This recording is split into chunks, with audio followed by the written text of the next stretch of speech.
Hello and welcome to the Grand Line Review, your source for everything One Piece. Today we're taking a quick little look into the third teaser trailer for the stupidly exciting One Piece Stampede, which releases in Japan in early August. So the last teaser trailer really dropped some bombs on us, and this one very much reinforced all of that. I'm not going to go through this one shot by shot because in essence this trailer is primarily just close-up shots of characters set to appear in the film, which is incredibly exciting to see, but it doesn't tell us a whole lot, and yeah, I guess that's kind of the point of a teaser trailer really. But at the moment the characters I am by far most excited to see are the Worst Generation, because they all seem to have really nice movie-specific outfits designed for them just as the Straw Hats get every time. And there are some pretty surprising color schemes happening as well, in particular with Drake and Apu, who both seem to be heavily favoring a green aesthetic, which I think they both absolutely rock. But just on the topic of the Worst Generation, I'm not going to be getting into manga spoilers here, but I think this trailer makes it fairly clear that we should be ignoring all current events in regards to the Worst Generation for the purpose of this film. It's not going to take place in any sort of canon whatsoever, it's just our standard alternate movie universe, so I expect them to just casually show up at the Pirate Expo with no explanation of like, wait a minute, shouldn't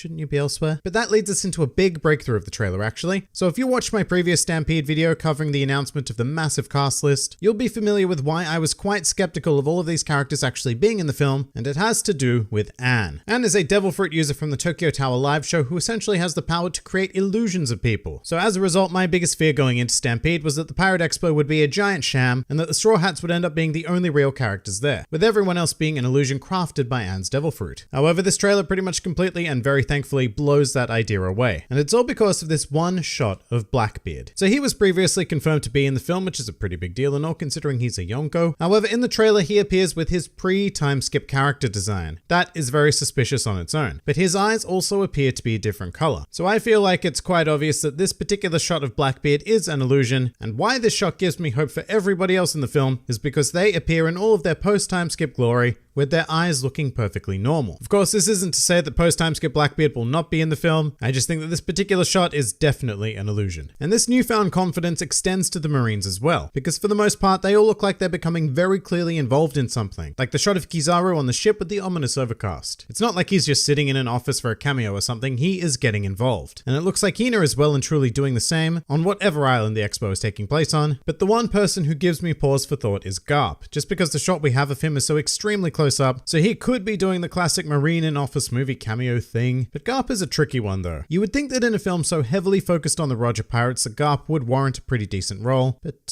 who knows. Moving back to the announcers though, to the side of Anne we have Donald Moderate, her co-commentator I guess, and I'm not particularly sold on his design or general existence, but right in front of him is a rather interesting picture of Dragon number 13 from Punk Hazard. The fact that it is called number 13 is something that was very recently revealed in the One Piece Vivia Card databook, but the idea that it's even being referenced in this film is interesting because the whole dragons in One Piece thing very much alludes to Vegapunk rather than Roger. Although I guess it's possible that the dragon could be used out of context. Like for example, maybe in the movie canon, somehow after Punk Hazard, the festival organizer managed to capture it and make it an obstacle in this grand treasure hunt or something along those lines. And speaking of the organizer, there is absolutely nothing new in regards to him. However, when we move to Douglas Bullet, we are treated to a very intriguing shot of him bathing in a big ol' wad of purple. And so it seems like the endgame of this film will probably have Bullet piloting the giant mech thing, the hand of which we see very briefly in this teaser, and actually the whole mechanical aspect was alluded to in the very first teaser poster for the film. I am slightly disappointed by the idea of a giant mech thing though, because I was hoping that Luffy would be facing off against Bullet more fist-to-fist style. As it is right now, it looks like the climax of Stampede may be very similar to film Gold, where Tesoro, for all intents and purposes, crafted a giant mech out of gold, and yes, he put on a fantastic fight against Luffy, but that doesn't mean I want to see it again, especially from an alleged member of the Roger Pirates. And with that, the last thing I'll comment on is the shot of the man himself. Yes, Roger was revealed to be in the film ages ago, but seeing him on screen really kind of hit that hard for me. I mean, yes, it won't actually be him, it'll be an illusion or a flashback or whatever, but I can't not be excited every time something to do with the Pirate King pops up in the series, even in a non-canon film. And that's really why Stampede continues to have me hyped. The huge cast of characters is great, and I hope that they somehow all get used well, and aren't just wasted on a billion cameo shots, but for me, the true meat of this film lies more in the potential of a story involving the Roger Roger Pirates. So yes, well played teaser trailer 3. I will eagerly be awaiting the full trailer and of course the film itself. If you enjoyed this video and the content this channel produced in general, then please do consider donating to the Grand Line Review Patreon, because the support of all of you amazing people is what continues to make this channel possible. Also do check out my Teespring store if you're interested in shirts, hoodies and other miscellaneous items, with the proceeds going directly to support the channel as well. And if you'd like to join the fun at any time, then please do head over to my Discord server, where a wide array of shenaniganry takes place on a daily basis. And finally, please do comment with your thoughts on teaser trailer 3 for One Piece Stampede. This has been the Grand Line Review,